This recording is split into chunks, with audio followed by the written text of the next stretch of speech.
Olha, eu estava ali do centro bem distraído, esperando o ônibus para ir embora para casa, quando um certo rapaz começou a me chamar a atenção. Ele estava assim na fila, um pouco adiante de mim. Não sei, mas eu fiquei com a sensação de que o conhecia. Parecia ser o filho de uma nossa vizinha de muro. E só de imaginar que fosse mesmo ele, eu já senti meu coração bater mais forte. Fazia tanto tempo que eu não o via. Quer dizer, se é que era ele mesmo. O Ailton, ele sempre foi assim meio aventureiro. Tanto que saiu de casa, dos pais, muito cedo. Até onde eu sabia, até porque a mãe dele conversava direto com a minha mãe. Ele tinha passado uns tempos em Paranaguá, trabalhando no porto. Depois tinha ido para Santos. E a última notícia que eu tinha dele era de que estava trabalhando em um navio de cruzeiro como ajudante geral. Isso, repito, era a mãe dele que contava para minha mãe. E na sequência, claro, eu ficava sabendo. Olha, eu já tinha gostado muito do Ailton. Quando era um pouco mais nova, eu era apaixonada por ele. Sabe aquele sentimento assim, louco, que vai te acompanhando durante meses, anos a fio, desde a adolescência? Chegamos, inclusive, a ficar juntos 3 ou 4 vezes. Trocamos 2 ou 3 beijos, mas nunca passou disso. Eu nunca me permiti ir além, apesar de ser muito apaixonada por ele. Na verdade é que eu sempre fui assim meio formal, digamos. Eu sempre quis assim coisa séria. E não tinha certeza de que ele também queria isso comigo. No fim, ele ganhou o mundo e as únicas notícias que eu tinha desse rapaz eram aquelas que a mãe dele contava para minha mãe e que a minha mãe acabava contando para mim. De repente, eu ali naquela fila, esperando o ônibus, distraída, olhei assim um pouco mais adiante e aí vi aquele rapaz. E sei lá, eu fiquei com a sensação de que pudesse ser ele. De costas, pelo menos, era muito parecido. Ele deu uma viradinha assim no rosto, deu para ver ele de perfil, e eu, sabe, o cabelo. E olha, só de imaginar que pudesse ser ele, meu coração já disparou. Fiquei torcendo para ele me dar uma olhada, assim, de repente virar mais para trás e eu poder confirmar. De repente aconteceu. Ele olhou assim rapidamente para o lado, depois deu uma olhadinha para trás, mexeu assim no cabelo, depois olhou no relógio para conferir as horas e eu tive a confirmação que de fato era ele. Olha, a sensação que tomou conta de mim naquela hora não dá nem para explicar. Porque, repito, a gente já não se via há tanto tempo, só que mesmo assim, pelo tempo que eu já era apaixonada, sabe, eu não consegui nem segurar aquela emoção. Quer dizer que ele tinha voltado, então? E será que dessa vez era para ficar? Foi o que eu fiquei me perguntando ali, olhando para ele. Repito, fazia tanto tempo que a gente não se via, mais de 5 anos. E nesse período todo, claro que aquela paixão que eu sentia já não era tudo aquilo. Aliás, na verdade, a imagem dele já tinha até meio que perdido um pouco da força. Bom, pelo menos eu pensava. Até porque já tinha namorado alguns rapazes, cheguei até a me interessar de verdade por um ou dois, como se costuma dizer, a vida segue. Só que não vou negar. Me senti tão, olha, quase transtornada ao olhar para aquele rapaz e ter a sensação de que era ele. E quando tive a confirmação de que era mesmo, olha, não consegui mais desviar os olhos dele. Até que dali a pouco, o ônibus encostou, ele subiu, eu também subi um pouco depois, mas ficamos longe um do outro. Ele deve ter ido lá pro fundão, enquanto eu me ajeitei ali na frente mesmo, de modo que a gente não se viu mais durante aquela viagem.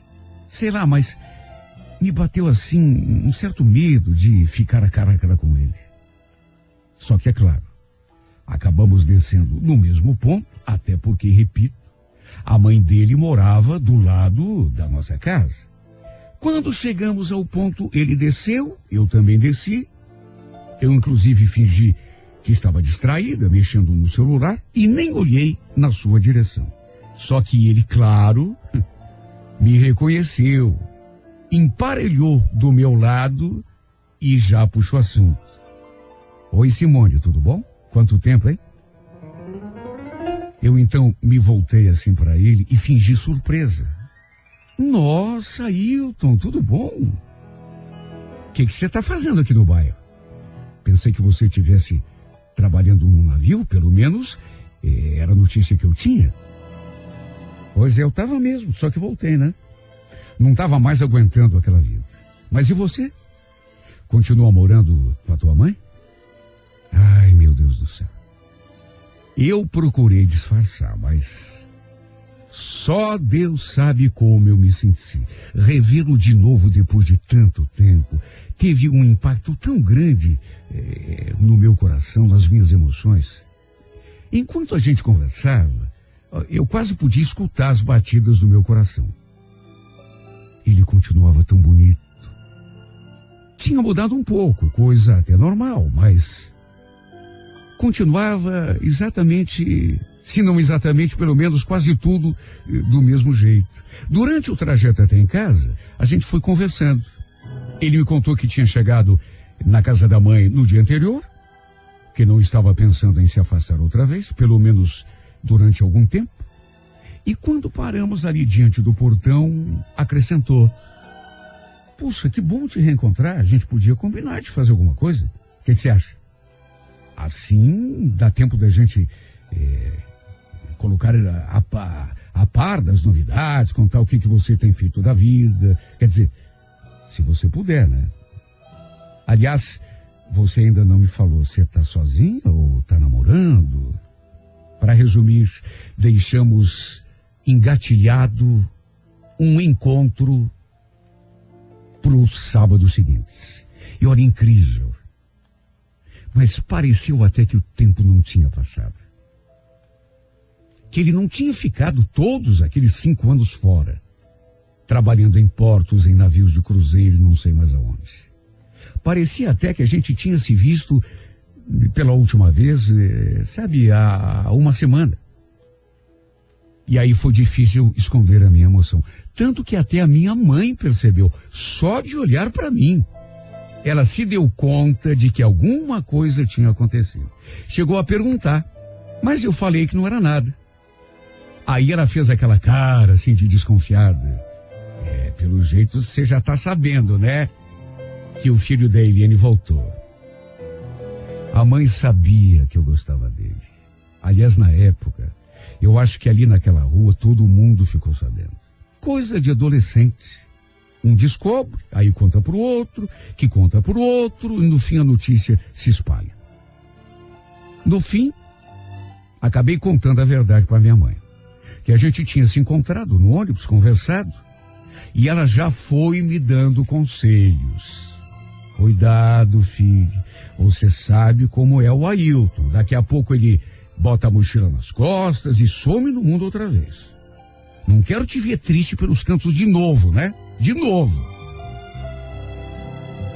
Olha, eu até entendi a preocupação da minha mãe, porque apesar do Ailton não ser assim um cara mau, pelo contrário, era boa pessoa. Mas tinha mesmo aquele jeito. Sabe, de aventureiro. Na época em que eu era apaixonada por ele, mesmo naquela época, não tínhamos nada sério um com o outro. Mesmo assim, quando ele sumiu, eu sofri demais. E a minha mãe tinha sido testemunha. Olha, cada vez que ele ganhava o mundo, eu praticamente caía em depressão. Só que aquelas eram outras épocas. Eu agora era outra pessoa, mais experiente, mais velha. Tanto que eu tinha certeza de que isso nunca mais voltaria a acontecer. Sofrer do jeito que eu tinha sofrido por ele, nunca mais. Mesmo porque aquela paixão que eu sentia já não era mais a mesma coisa. Pelo menos era o que eu pensava. No sábado, acabamos combinando um programinha. Fomos a um lugarzinho aqui mesmo no bairro. Ele tomou um chopp, Eu tomei um sorvete e ficamos ali conversando. Ele me contou das suas aventuras, dos lugares que tinha conhecido, enfim, daquele navio de cruzeiro onde ele trabalhou durante algum tempo, falou dos portos. Depois eu também falei coisas da minha vida, como, enfim, até que do nada, eu ali contando uma coisa que tinha me acontecido na semana anterior, ele de repente me olhou assim bem firme nos olhos e cortou a minha frase. Você continua linda, Simone. Sabe que eu lembrava sempre de você? Ficava pensando que de repente eu... Não sei, às vezes a gente faz determinada coisa e se engana, né? Não faz aquilo que é certo. Mas o que você está querendo dizer? Não... Que conversa é essa? Não estou entendendo. Ele não me deu tempo para nada. Porque depois de dizer aquelas palavras, em vez de acrescentar qualquer coisa, simplesmente se aproximou e me beijou. E nessa hora, olha, eu senti coisas que fazia muito tempo que não sentia. Ou quem sabe, nunca houvesse sentido antes. E acabei correspondendo àquele beijo. Até porque era tudo o que eu mais queria. E depois do primeiro veio o segundo, o terceiro, quarto, até que saímos de mãos dadas, passeando ali pelas ruas do bairro.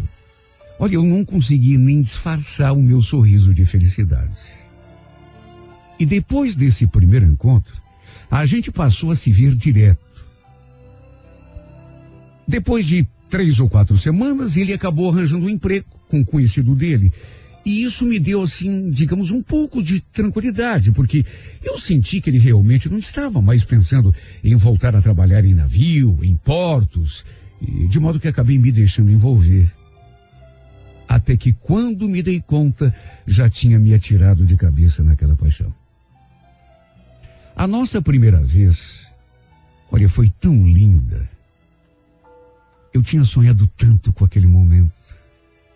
E ele foi tão carinhoso comigo. Bom, nessas alturas eu não posso dizer que era uma mulher completamente inexperiente. Mas aquela era a nossa primeira vez. E eu queria que fosse tudo perfeito, muito especial. E foi mesmo. Maravilhoso, inesquecível. Olha, nunca chegamos a falar assim, de modo mais sério, de namoro. Só que para mim, a gente já estava namorando, desde aquele nosso primeiro beijo, lá naquela sorveteria. Foi inevitável. Toda aquela paixão lá do comecinho, de 5 anos atrás, parece que voltou. Aquela mesma paixão que eu pensava que já não existia. É como se tudo estivesse meio adormecido ali, de um ladinho, assim, esquecido pelo tempo, esperando o momento certo para explodir. O problema é que não demorou muito e ele já começou com uma conversa estranha. Falou que tinha um conhecido dele que havia ligado, falado de um cruzeiro não sei para onde, estavam precisando de mais gente no navio.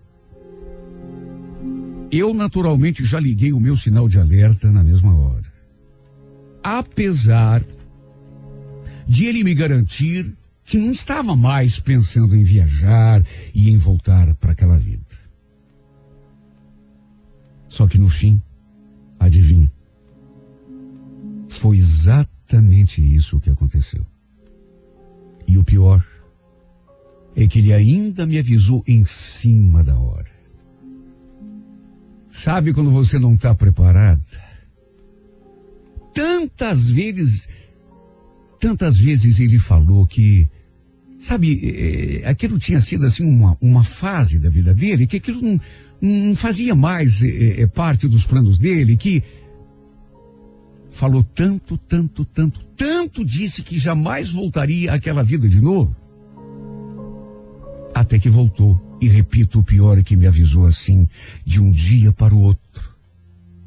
De modo que eu não estava nada preparada.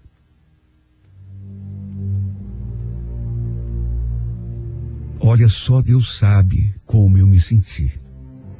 Eu já tinha passado aquilo 3 ou 4 vezes com ele. Só que agora eu me julgava tão superior, sabe? E se eu dissesse que foi por falta de aviso, estaria mentindo. Minha mãe me alertou tantas e tantas vezes. Disse tantas e tantas vezes que eu tomasse cuidado. Segundo ela, o Ailton era tipo passarinho, que não ia se acostumar jamais a viver preso dentro de uma gaiola. Que logo, sabe, colocaria a mochila nas costas e sairia para o mundo outra vez, como eu já tinha feito. De qualquer modo, ele me garantiu que seria por pouco tempo. Saiu prometendo que logo estaria de volta. Chegou até a me pedir para esperá-lo. O problema é que esse era apenas o começo de tudo que eu ainda estava por passar.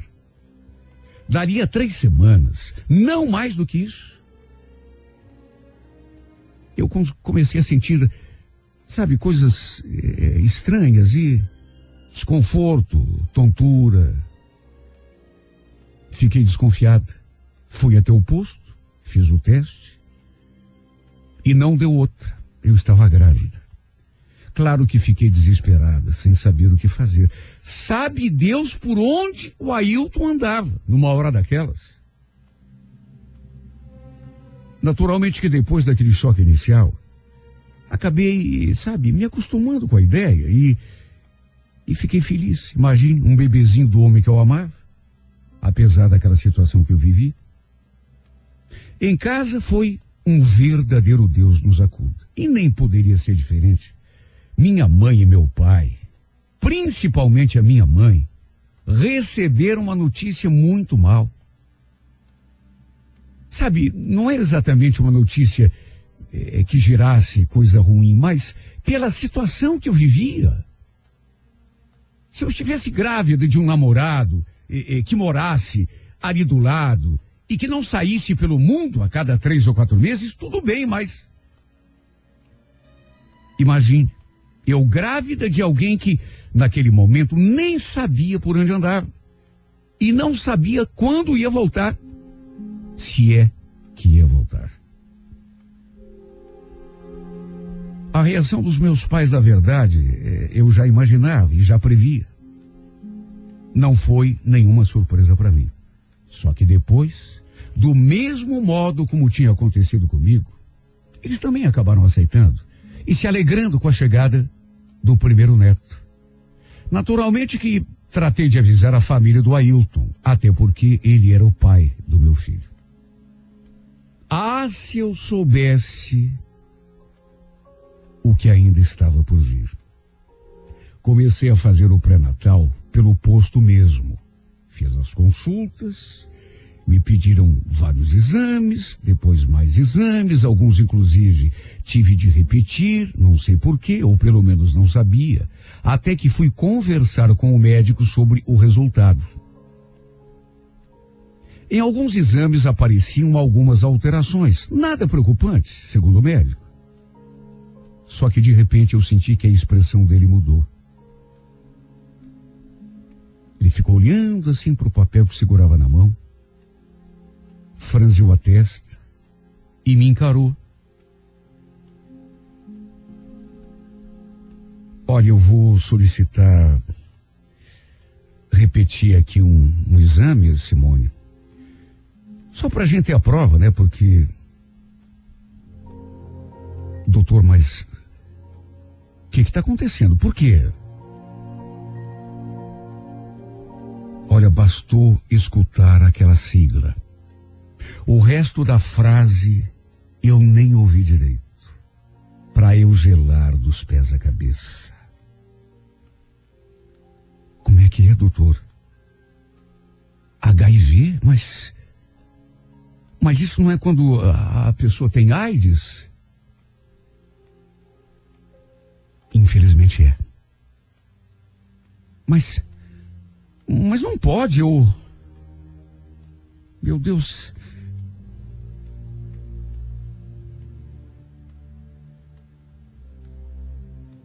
Olha, eu só lembro até aí da nossa conversa. Porque de repente tudo começou a girar. Eu tive uma queda brusca de pressão e simplesmente apaguei. Foi o pior momento de toda a minha vida. Eu feliz ao descobrir que estava grávida, carregando um filho do homem que eu amava, quando de repente aquela bomba. Eu era portadora do vírus da AIDS. Repeti os exames que ele pediu, fiz mais alguns outros e o resultado não se alterou. Olha, foi um baque para toda a família, principalmente para mim, é claro. Imagina a situação.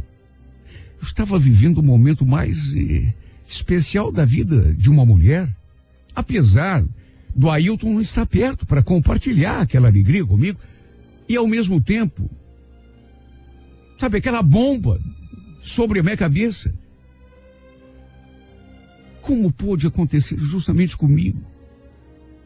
Sendo que eu nunca fui de sair por aí fazendo coisa errada. É claro que a resposta era uma só. Todas as vezes que fizemos amor, a gente não usou nenhum tipo de proteção, tanto que eu engravidei. Com certeza tinha sido ele, só podia, até, não tinha outra explicação. Quem tinha me passado aquilo, me engravidou. Só que ao mesmo tempo, me entregou também aquela sentença de morte. Eu sei que hoje em dia tudo está muito mudado, não é mais como antigamente, mas mesmo assim. Apesar do baque, a vida tinha de seguir. Até porque agora eu tinha uma responsabilidade muito grande. Era responsável e até o segundo aviso, a única responsável, né, por aquele bebê que eu carregava na barriga, porque do Ailton fazia tempo que eu nem sabia. O tempo foi passando, até agora ele não voltou. Na verdade, nem sabe que eu estou grávida. Na verdade, não sabe nem que eu... Imagine, ele trabalhando em porto, em navio de cruzeiro, deve ter se envolvido com todo tipo de gente, com certeza, até porque, repito, não há outra possibilidade. Foi ele que me passou a doença. Continuo fazendo o pré-natal, tomando todos os cuidados, seguindo todas as orientações do médico para não passar esse vírus para o meu bebê. Não sei se isso vai ser possível, apesar de tudo que o médico fala. Mas Deus não há de permitir que isso aconteça. Pelo menos isso. Tenho fé de que meu filho nasça saudável. Até porque, coitadinho, que culpa que ele tem? Nenhuma. Na verdade, também não estou aqui para culpar ninguém, né? Muito menos o Ailton. Até que ele foi um cara legal comigo, pelo menos. E é aquilo que a minha mãe falava. Tá na natureza da pessoa. Sabe, ele sempre teve esse espírito aventureiro de sair pelo mundo. Só na minha cabeça mesmo que ele ia mudar. Na verdade, ele não sabe que eu estou grávida, nem que eu estou com esse vírus, e tenho certeza de que nem ele sabe que está doente. Na verdade, a culpa é de todo mundo, de nós dois, por não termos tomado cuidado. Resta agora torcer para que no fim tudo dê certo. Ou pelo menos dê certo o principal. E o principal é meu filho. Hoje, tudo é secundário para mim. Se bem que, apesar de tudo, ainda não perdi a esperança de ser feliz nessa vida. Sabe, tem uma coisa assim, bem aqui no meu íntimo, me dizendo que coisas boas hão de vir. A começar por essa criança. Tudo bem que às vezes eu me desespero, eu esmoreço, mas depois eu volto a ter fé. A esperança nunca me abandona. Não dizem que Deus nunca fecha uma porta sem antes abrir uma janela? Sonho com o dia em que vou ver o Ailton voltando e dizendo que vai ficar comigo para sempre. No resto a gente dá um jeito. No resto a gente dá um jeito. Será que eu vou ser feliz ainda? é o que me pergunto nas horas em que, sabe, aquela pontinha de dúvida começa a dominar os meus pensamentos e eu fico insegura. Mas já no minuto seguinte, volta, sabe, aquela convicção. É claro que eu vou ser feliz. Se Deus quiser, eu ainda vou ser muito feliz. A começar por esse filho, que é a coisa mais linda que já me aconteceu, apesar de tudo. Sabe, e é quando eu penso nele que aquela convicção se fortalece dentro de mim. E aí a dúvida cai por terra, se dissolve. É claro que eu vou ser feliz. Tenho fé em Deus que ainda vou ser muito feliz.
A música da minha vida vai ao ar aqui pela 98 FM em 2 edições. A primeira às 8:30 da manhã e a segunda às 11 horas. Se você tem uma história de amor e gostaria de contá-la ou vê-la contada aqui nesse espaço, escreva para a Música da Minha Vida e não esqueça de colocar um telefone para contato com a produção. Aí você manda para o renatogaúcho@renatogaúcho.com.br.